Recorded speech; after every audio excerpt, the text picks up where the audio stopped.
नमस्कार मंडळी, मी तुमच्या सर्वांचा लाडका सुदर्शन. आज आम्ही सर्वजण आलो आहोत महाबळेश्वरला, जे थंड हवेचं ठिकाण मानलं जातं महाराष्ट्रातील. त्या ठिकाणी आम्ही सर्वजण आलो आहोत.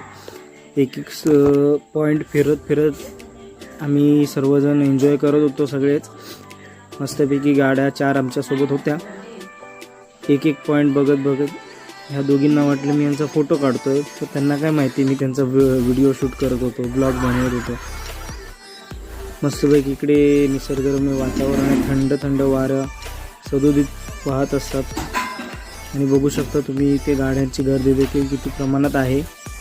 आणि आता आम्ही आलो तर सावित्री पॉईंटला, म्हणजे जो सावित्री नदीचा उगम ज्या ठिकाणाहून होतो त्या पॉईंटवरती आम्ही येऊन ते सर्व नजारा बघत होतो. सगळी मुलं एन्जॉय करत होती. तिकडे खाणं वगैरे होतं, सर्वजण खात होते, एन्जॉय करत होते. मस्तपैकी हंटिंग